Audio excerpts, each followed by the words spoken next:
¿Quiénes son los personajes detrás de la ciencia? Esto es Science Behind the Glass, Illuminating the Human Side.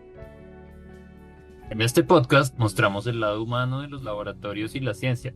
Científicos comparten experiencias personales y discutimos su significado desde diferentes perspectivas y campos de investigación. Advertencia. La voz para la traducción al español de este episodio fue generada mediante inteligencia artificial. Bienvenidos a Science Behind the Glass, Iluminando el lado humano, el podcast que rompe barreras, desafía el status quo y revela las historias humanas detrás de la ciencia, las políticas y la defensa del planeta. Hoy exploramos la intersección entre el derecho, la conservación, el cambio climático y los derechos, tanto humanos como no humanos. Nuestro invitado, el profesor Gary Myers, es un experto reconocido en derecho ambiental, derechos territoriales indígenas y gobernanza de los recursos naturales.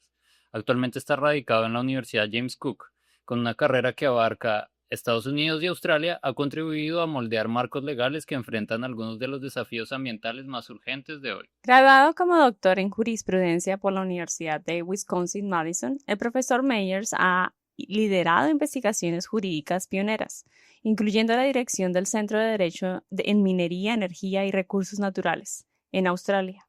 Su trabajo ha fortalecido los derechos territoriales indígenas, redefinido la protección de ecosistemas y ampliado la doctrina de fideicomiso público, una herramienta legal clave que hoy se utiliza para hacer que la conservación de la fauna silvestre sea una responsabilidad del Estado. Gary, muchas gracias por aceptar esta invitación. Bienvenido. Para comenzar, ¿puedes hablarnos sobre cómo ha evolucionado el derecho para reconocer el valor intrínseco de los ecosistemas, más allá de su utilidad para los seres humanos? Sobre el derecho y el reconocimiento de los tratados, en términos generales. ¿Es eso a lo que te refieres? Sí, sobre cómo el valor intrínseco de los ecosistemas va más allá de su uso humano.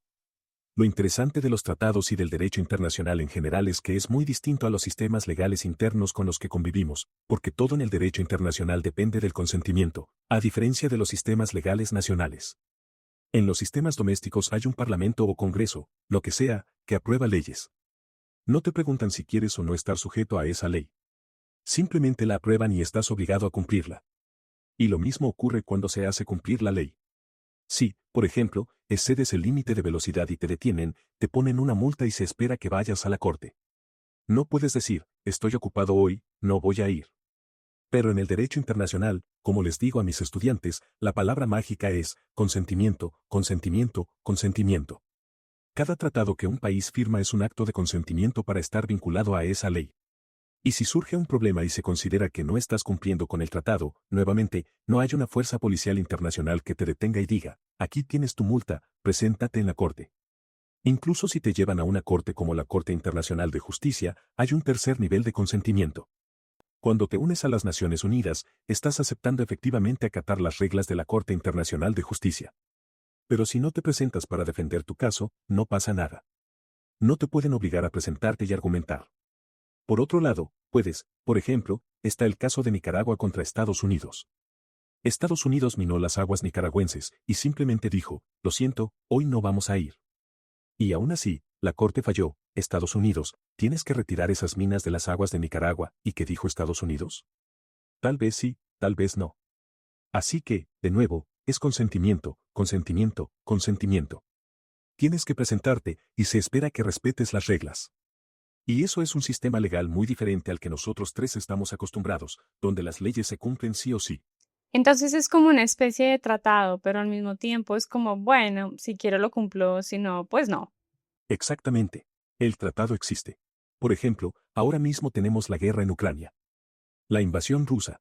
También está lo que podríamos llamar la represalia de Israel, dependiendo de cómo lo quiera nombrar cada quien, en Gaza. Putin enfrenta 2 acusaciones formales ante la Corte Penal Internacional por no seguir las reglas. Netanyahu enfrenta 5 acusaciones, y sin embargo, ahí siguen, caminando libres como si nada. Netanyahu incluso fue a Estados Unidos.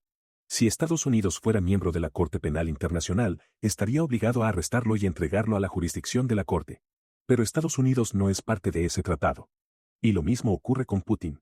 Si Putin y, no sé, digamos, Rumpi, se encontraran en algún momento, y eso ocurriera en Estados Unidos, pues no pasaría nada. Claro, eso sí limita sus movimientos. Ni Netanyahu ni Putin pueden viajar mucho hoy en día. Solo pueden visitar países que no son miembros de la Corte Penal Internacional, porque los que sí lo son están obligados a arrestarlos, otra cosa es que lo hagan o no.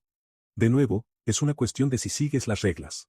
Y si no las sigues, no hay nadie realmente que venga a darte un golpe en la cabeza y te obligue a cumplirlas. Claro, y supongo que a nivel de los ecosistemas y de la naturaleza queremos generar conciencia de que tratar de proteger nuestra tierra se enfrenta al mismo tiempo al mismo problema que a nivel político, porque aunque esté bien protegida a nivel internacional, un país puede proteger una parte, por ejemplo, pero otra puede decir, bueno, pues yo no sigo esas reglas, pues no me importa, yo hago extracción de recursos en esta zona particular. Entonces, ¿cuáles son las herramientas que se pueden utilizar para evitar este tipo de situaciones? Esa es una pregunta sumamente difícil. Y la respuesta es que, ninguno de nosotros lo sabe con certeza.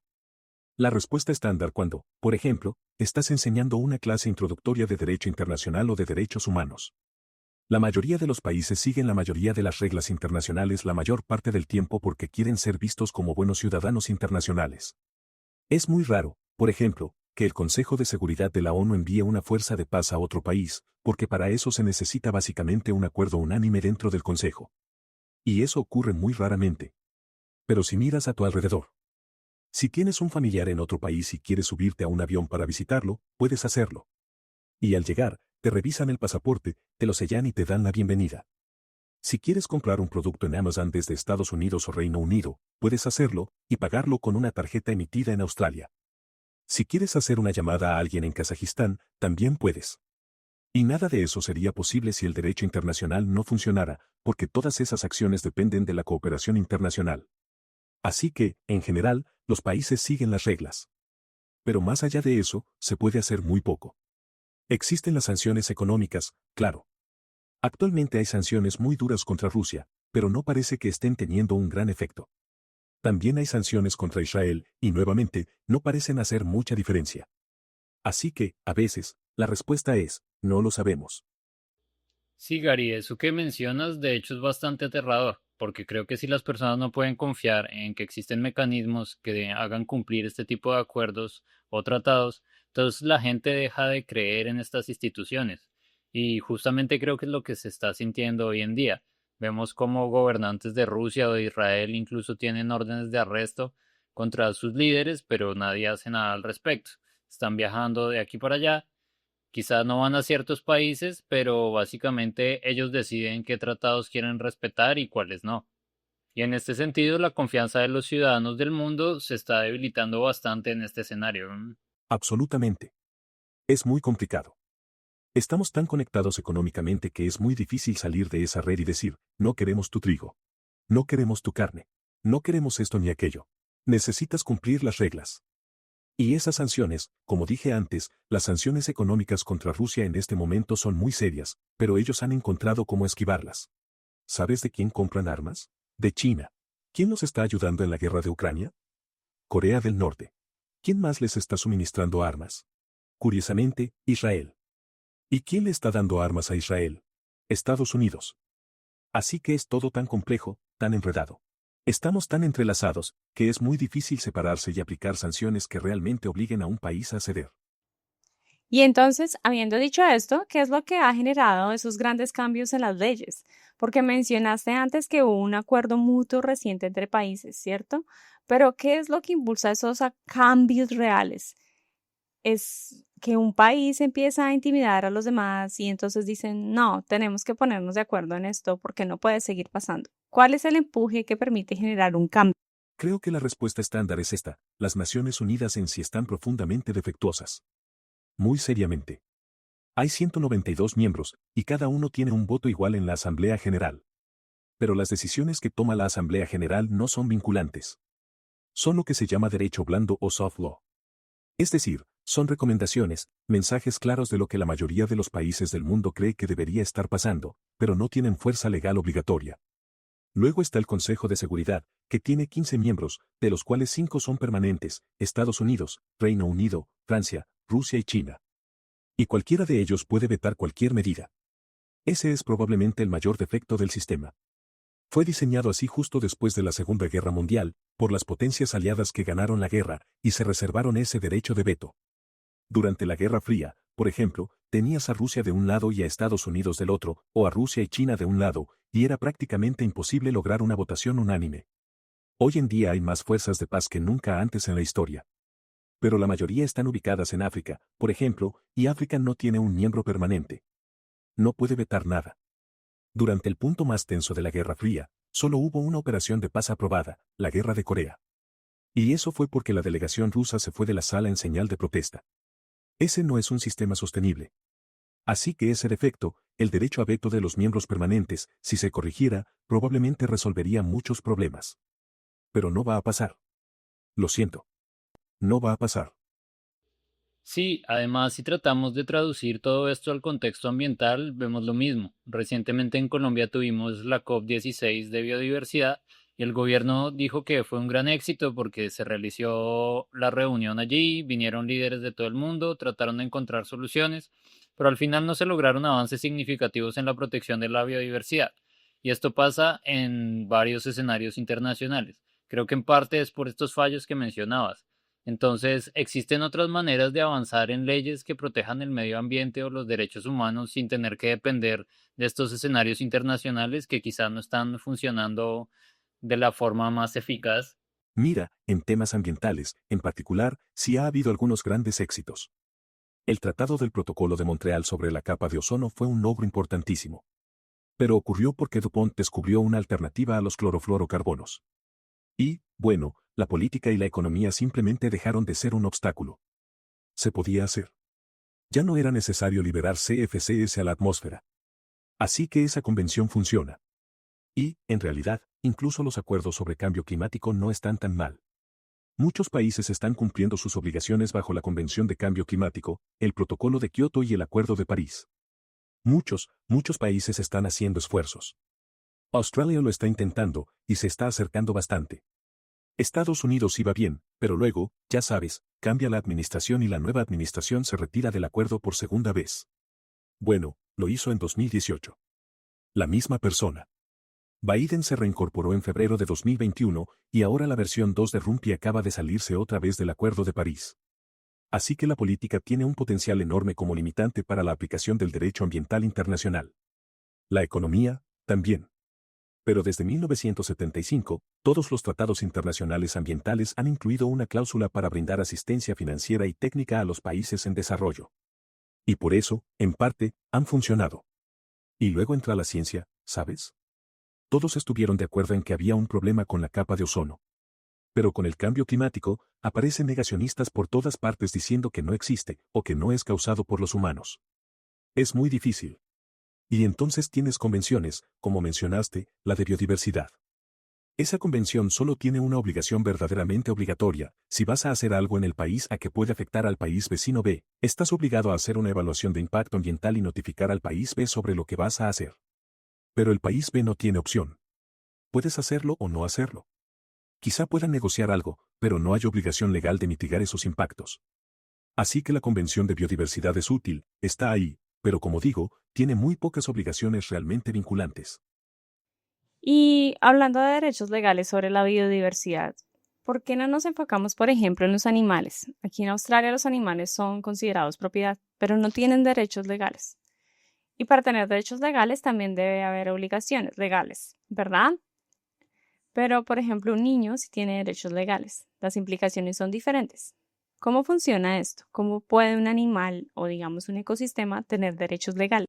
Bueno, pueden tenerlos.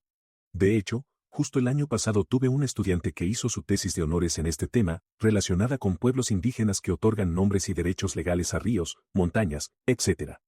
Todo comenzó realmente con un artículo escrito por un profesor universitario, Christopher Stone, allá por 1974 o 1975, titulado ¿Deben tener derechos los árboles? Should trees have standing? Desde entonces, ha habido varios casos donde se han reconocido objetos naturales como sujetos con derechos legales. Hay 2 o 3 ríos en Nueva Zelanda, por ejemplo, que tienen personalidad jurídica y se les han asignado guardianes para protegerlos.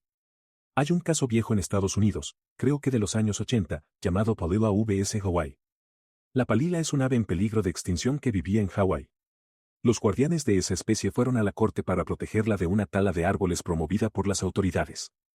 Así que sí se puede, y sí funciona. Y si lo piensas bien, ni siquiera es algo tan novedoso. Las ovejas tienen derechos legales. Las corporaciones también. Una oveja puede ser demandada, y también puede demandar. Una empresa puede ser demandada y también puede demandar. Un bebé de 2 meses y medio tiene derechos legales. ¿Cómo sabemos lo que quiere un bebé de 2 meses? Bueno, se le asigna un tutor, y es responsabilidad de ese tutor representar los mejores intereses del bebé. Así que no es un salto tan grande. De hecho, mi exalumna ahora está haciendo una maestría, aunque en literatura inglesa, y está escribiendo cuentos de ficción sobre pueblos indígenas que otorgan derechos a objetos naturales. Y me parece fantástico. Estoy muy contento de que lo esté haciendo, porque creo que ayuda a que más personas se interesen en el tema desde otro ángulo, no solo desde el derecho duro, sino también desde la imaginación. Pero ¿cómo se vuelve realidad el hecho de que un animal, un ecosistema tengan derechos legales? ¿Quién propone eso? ¿Cómo puede lograr? Bueno, sí, si alguien presenta una demanda, los tribunales pueden hacerlo realidad en ciertos casos. Sí. La verdad es que la lógica es la misma que usamos con un bebé. ¿Cómo sabemos lo que quiere un bebé de 2 meses? Bueno, buscamos lo que sea mejor para él. Quiere vivir, quiere alimentarse, estar abrigado, recibir amor. Si tú o yo somos sus tutores legales, podemos representar sus intereses ante un tribunal.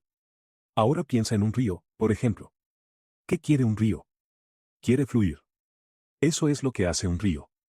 También quiere ser un hábitat para los peces, brindar agua para los animales que vienen a beber. Y si envenenas ese río y los animales ya no pueden beber de él, eso claramente no es lo mejor para el río. No soy perfecto ni experto en todo, pero podría consultar con un ecólogo. Juntos, como abogado y científico, podríamos ir a la corte y decir, esto es lo que este río necesita. Esto es lo que esta montaña necesita. Esta montaña no quiere que le quiten sus árboles. Porque si se los quitan y tiene laderas empinadas, cuando llueva todo se va a deslizar al río, ¿y qué pasa con ese río? Es un hábitat para salmones. Si se bloquea, los salmones no podrán remontar el río. Es completamente posible que los humanos representen legalmente a entidades no humanas. Esto es súper interesante, Gary. Me parece un gran ejemplo de una forma distinta de proteger cosas que son muy importantes, como los ecosistemas o los animales, como decía Linda. Y pensando en eso, creo que representa un gran avance en el derecho ambiental en comparación con lo que pasa a nivel internacional. Pero también hay problemas que son internacionales o transnacionales, como por ejemplo el cambio climático. Y pues, ¿qué pasa con este tipo de temas? Sabemos que las leyes pueden estarse quedando un poco atrás y es posible tener una figura legal que permita proteger ciertas cosas de forma más amplia, quizás geográficamente de manera más amplia, cuando hablamos de diferentes países. Ustedes no se caracterizan por hacer preguntas fáciles, ¿verdad? Y esta no lo es. Creo que los países, en cierto sentido, se comportan como las personas. Tienden a actuar según lo que creen que es su mejor interés. Y cada tratado que un país firma implica, de alguna manera, renunciar a parte de su soberanía, es decir, a su capacidad de hacer lo que siempre ha hecho, porque ahora tiene que cumplir ciertas reglas. Es como juntar a un grupo de niños de jardín y decirles, a ver, Juanito, vas a tener que jugar limpio con María. Y María, deja de sacar la lengua a Billy, porque Billy se está enojando. En algún momento, y quizá no justo ahí en el jardín, pero eventualmente, Juanito, María y Billy aprenden a convivir. Y eso significa ceder, renunciar un poco a lo que cada uno quiere hacer. Como humanidad, somos relativamente jóvenes en términos de gobernanza del derecho internacional. No había mucho derecho internacional público hasta el siglo pasado. Antes todo se regía más bien por costumbre. ¿Conoces el concepto de guerra justa? Bueno, eso básicamente significaba que tenías una causa que te parecía válida y creías que podías ganar.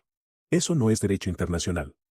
La mayoría de nuestro derecho internacional, y especialmente el derecho ambiental internacional, es posterior a los años 60.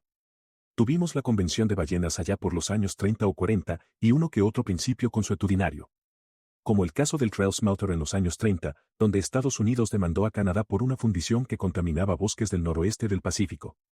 La Corte dijo, no puedes hacerle daño a tu vecino. Es el principio de buena vecindad o de no causar daño. Pero los tratados como tal vinieron después.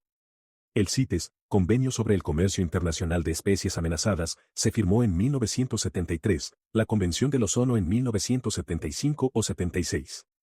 La Convención sobre el Derecho del Mar tardó 30 años en negociarse y otros 10 en que los países la firmaran. Así que, en realidad, solo llevamos unos 50 años intentando que los países cooperen en derecho ambiental internacional. Y en derechos humanos es menos, ni 40 años. La Corte Penal Internacional no se estableció sino hasta 2001-2002. Todo esto del derecho internacional, más allá del área comercial, como tomar un avión, mostrar el pasaporte y viajar, es sencillo. Pero los derechos humanos y el derecho ambiental, eso es más complicado. Los países quieren hacer lo que quieren hacer. Tenemos, por ejemplo, un caso reciente con el cambio climático, donde las personas de una isla vieron obligadas a migrar a Australia porque sus islas estaban desapareciendo debido a que los niveles del mar aumentaron, lo cual genera un gran problema. Pero también tenemos de otro lado, en un artículo reciente, mostraban que dado el muro fronterizo entre México y Estados Unidos, muchas especies ya no pueden cruzar. Para ellas no hay fronteras políticas, entonces también es una migración forzada. ¿Qué protecciones legales existen para comunidades y también para estos animales que están siendo afectados por las decisiones políticas y por cambio climático? Otra pregunta complicada. No existe tal cosa como un derecho ambiental al estatus de refugiado, y todos los países lo saben. Para ser considerado refugiado, tienes que temer por tu vida, y no por razones económicas ni ambientales. No puedes ser un refugiado económico, ni un refugiado ambiental. Solo puedes ser refugiado si estás huyendo de un país donde corres peligro de persecución por tu religión, raza o grupo social. Ese marco legal proviene de una convención firmada en 1953, después de la Segunda Guerra Mundial, para enfrentar el desplazamiento masivo que dejó el conflicto. Pero no existe, repito, no existe, la figura del refugiado ambiental en el derecho actual. Claro, los países pueden acoger a personas desplazadas por razones económicas o políticas, pero eso no les otorga automáticamente el estatus de refugiado. Aunque podríamos cambiar eso. No estoy diciendo que no podamos modificar la ley. Podríamos hacerlo, podríamos crear nuevas figuras para personas desplazadas por desastres climáticos. Pero, por ahora, eso no existe. Sí, entiendo que nos hace falta un marco legal para muchos de los problemas que enfrentamos hoy. Y eso refleja cómo la ley y la forma en la que la entendemos va quedándose atrás. El cambio climático, la contaminación, la migración, los derechos humanos aún no tienen un marco robusto porque apenas estamos comenzando a darnos cuenta de la urgencia de estos problemas. Debido a que son tan urgentes, ¿cómo crees que podríamos avanzar más rápido en la creación de este tipo de marcos legales a nivel local e internacional? Es como volver a Juanito, María y Belle. Tenemos que reunir a los países y mostrarles que realmente les conviene actuar de forma conjunta, ceder parte de su soberanía y hacer sacrificios. Y todo depende, en parte, de quién está al mando y de cuáles son los incentivos económicos.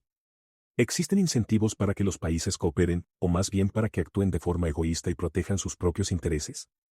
Yo creo que la mayoría de las veces podemos construir buenos argumentos que demuestren que la cooperación es el mejor camino. Te doy un ejemplo aquí en Australia. La UNESCO, la Organización de las Naciones Unidas para la Educación, la Ciencia y la Cultura, es la que supervisa el cumplimiento de la Convención de Patrimonio Mundial. Aquí donde estoy, hay 3 sitios de patrimonio mundial. Uno de ellos es el de los trópicos húmedos, o Tropics World Heritage Area. Por aquí tengo la zona del patrimonio mundial del bosque Daintree, y por el otro lado, la Gran Barrera de Coral. Estamos rodeados de patrimonio mundial. Y entonces vino la UNESCO, que hace sus informes, no anuales, creo que son cada 5 años, y visitaron la Gran Barrera. Estaban considerando declararla en peligro, y el peligro está relacionado principalmente con el cambio climático. El problema para Australia es que produce menos del 1% de los gases de efecto invernadero. Podríamos cortar todas nuestras emisiones mañana, y la Gran Barrera no estaría en mejor estado. Hay algunas cosas que podríamos hacer, como frenar la agricultura o controlar mejor los escurrimientos agrícolas. Pero, en realidad, el gran problema es que China, Estados Unidos e India están quemando enormes cantidades de carbón. Y, bueno, la Gran Barrera no les pertenece a ellos, ¿verdad? Así que necesitamos encontrar la manera de convencer a China, Estados Unidos, India y a todos los demás países de que la Gran Barrera también es suya, en cierto sentido, y que vale la pena protegerla. Si logramos eso, estaremos en mejor posición. Pero como especie, quizá todavía nos falta mucho para llegar a ese entendimiento. Tal vez mi hija lo vea algún día, no lo sé. Es como, por ejemplo, el Tratado Internacional para la Protección de los Océanos. Algunos de los países están adentro y firmaron ese tratado, pero como dijiste, si los países creen que no es su propiedad o que pertenecen a otros, pues no van a sentir la responsabilidad de proteger. Estoy completamente de acuerdo. Y de hecho, no estoy seguro de que el Tratado de los Océanos ya esté en vigor. Creo que aún están buscando las firmas necesarias. Pero la Convención de las Naciones Unidas sobre el Derecho del Mar revierte una idea antigua sobre los bienes comunes. La versión antigua decía que si nadie es dueño de algo, entonces nadie puede regularlo. La nueva visión, según esta convención, es que los bienes comunes, en particular los recursos del fondo marino, son herencia común de la humanidad. Eso quiere decir que todos somos dueños, así que todos podemos regularlos. Y ese es el principio bajo el cual opera Sea Shepherd. Te guste o no su estilo, ellos actúan bajo esa premisa: esto es nuestro futuro, nuestro patrimonio, y por lo tanto podemos protegerlo. Así que sí hay un avance en esa dirección a nivel internacional. Aunque Rusia, China y Estados Unidos han objetado esa sección específica del tratado, siguen cumpliendo el resto. Pero sí, esto toma tiempo. El derecho internacional es difícil. Incluso el derecho ambiental interno es complicado. Lograr que los estados cooperen entre sí en Australia, por ejemplo, con regulaciones, ya sea sobre minería de carbón en el oeste o en Queensland, donde hay dinero de por medio, es difícil. Y bueno, ¿tú crees que la conservación podría llegar a ser una obligación legal en lugar de una simple decisión política pública? Creo que sí. Ya hemos impuesto ciertas reglas en materia de conservación. Australia, por ejemplo, tiene leyes para proteger especies en peligro. Estados Unidos también. La mayoría de los países occidentales las tienen, y eso incluye la protección de hábitats. En Australia, por ejemplo, se están comprando derechos de agua para preservar los ríos en la cuenca Murray-Darling, que va desde Queensland hasta el sur de Australia. Y en cada nueva mina que se abre, tanto en Australia como en Estados Unidos, existen requisitos para devolver la tierra a un estado lo más cercano posible al que tenía antes. A veces eso desplaza especies, pero la idea es protegerlas. Así que sí, la conservación se ha vuelto bastante vinculante, al menos en Occidente. No se puede realizar una actividad de desarrollo sin, por lo menos, tener alguna consideración ambiental. Pero claro, el dinero habla, y ya sabes cómo termina esa frase. Muchas veces, los intereses económicos terminan imponiéndose sobre lo que es realmente beneficioso para el medio ambiente. Sí, porque en la minería, por ejemplo, el impacto que causa y luego decir que van a devolver el sitio como estaba es simplemente irreal, al menos en una escala humana. Y tengo una duda sobre la ley de protección ambiental. No sé cómo funciona aquí. ¿Depende del estado o es algo federal o cómo se maneja? Cada estado tiene su propia ley de protección ambiental. Esas leyes establecen, por ejemplo, límites sobre la cantidad de contaminación que puede salir de una chimenea o de un desagüe industrial. Pero, más importante aún, exigen evaluaciones de impacto ambiental antes de comenzar un proyecto. Y además de eso, está la ley nacional, la Ley de Protección Ambiental y Conservación de la Biodiversidad, Environmental Protection and Biodiversity Conservation Act, que se puede aplicar incluso si el proyecto ocurre en tierras que no son del gobierno federal, siempre y cuando involucre asuntos de importancia ambiental nacional. Por ejemplo, cualquier impacto sobre un sitio del patrimonio mundial está cubierto por esa ley. También están protegidos los tratados sobre aves migratorias, los humedales de importancia internacional bajo Ramsar, especies listadas por el gobierno federal, incluso temas como energía nuclear o el fracking están cubiertos ahora. Si se anticipa que un impacto puede ser significativo, hay que hacer una evaluación. Esa evaluación va primero al Estado, y de ahí pasa al gobierno federal, donde el ministro puede imponer condiciones o incluso rechazar completamente el proyecto. Y cuando no hay intervención federal, los estados pueden hacer lo mismo, poner condiciones o negar la aprobación de un proyecto. Esto es muy interesante porque, como veníamos diciendo, las leyes existen y, como mencionabas, en muchos países occidentales hay leyes ambientales robustas, pero también, como decías, el dinero habla y muchas veces las empresas encuentran formas de saltarse esas leyes, incluso si tienen que pagar multas enormes, lo hacen, les da lo mismo. Entonces, ¿en qué estamos fallando? ¿Estamos siendo demasiado blandos al hacer cumplir estas leyes? Quizá las sanciones no son lo suficientemente fuertes. ¿Estamos fallando por completo en el sistema económico? ¿Habrá alguna forma de cambiar esto? Porque parece que todo se reduce a economía y política, y la ley termina estando subordinada a estos poderes. Sí, así es. Mira, yo sí creo que en países como Australia, Estados Unidos, Canadá, o grandes países de Occidente como Alemania, Francia, el Reino Unido, sus leyes ambientales son bastante buenas, y no siempre es fácil evadirlas. Pero se puede. Y en algunos casos, de hecho, ese evadir es facilitado por el sistema político. Antes de que me fuera de Estados Unidos, junto con la National Wildlife Federation, llevamos al United States Forest Service a la Corte Federal porque no habían hecho una evaluación de impacto ambiental en una operación de tala de árboles. Fue en el Bosque Nacional de Siuslaw, en Oregón, y ganamos.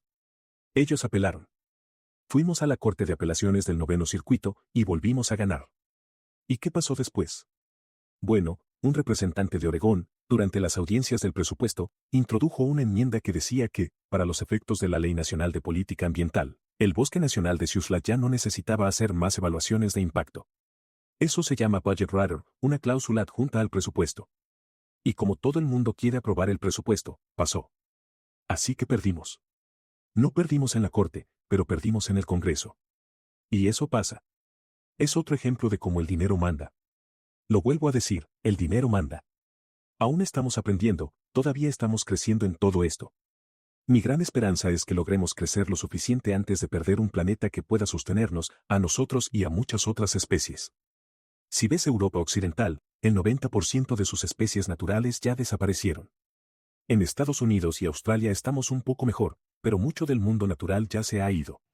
Sí, más del 70%. También mencionaste que trabajas mucho con la doctrina del fideicomiso público, un principio legal que sostiene que ciertos recursos naturales, como el aire, el agua, las costas, deben ser protegidos por el gobierno para beneficio público.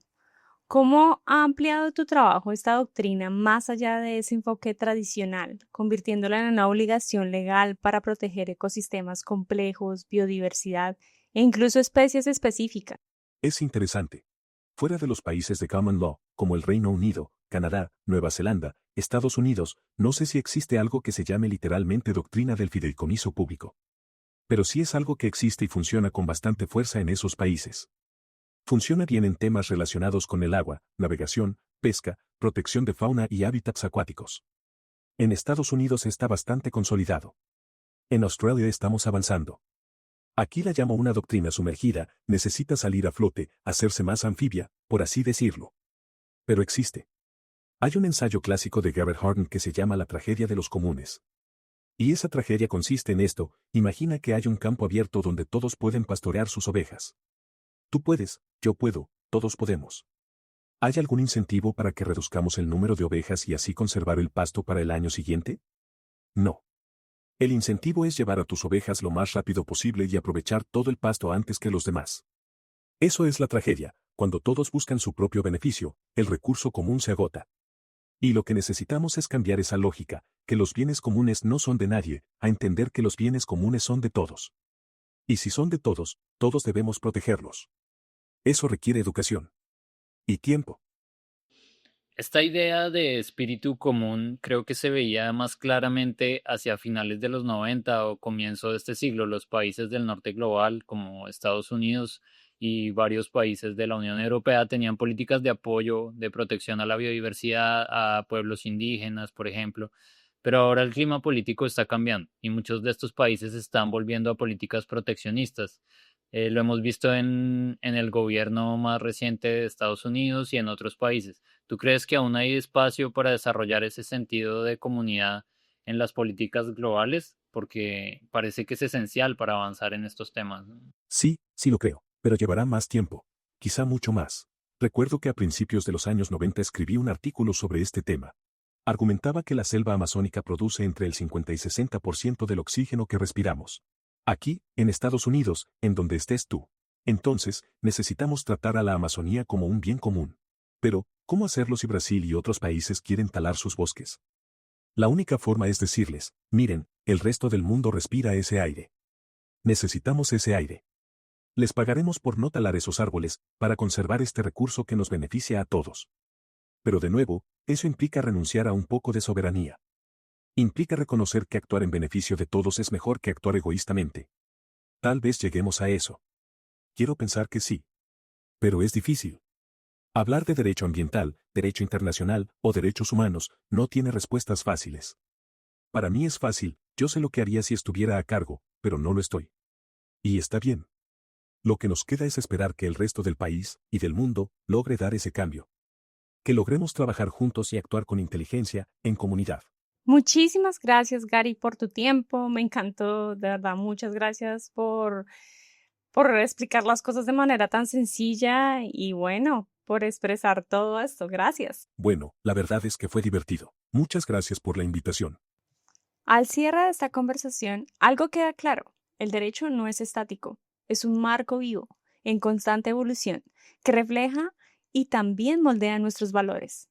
A través de las reflexiones del profesor Gary Myers, Recordamos que la lucha por la justicia ambiental, los derechos territoriales indígenas y el reconocimiento del valor intrínseco de la naturaleza no es simplemente un debate legal, es profundamente humano. Science Behind the Glass es una producción independiente, editada por sus anfitriones Linda Hernández Durán y Daniel Esguerra, con el valioso apoyo de nuestro director técnico Rafael Giordano y la música original de nuestro colega y amigo Bernardo Ávila.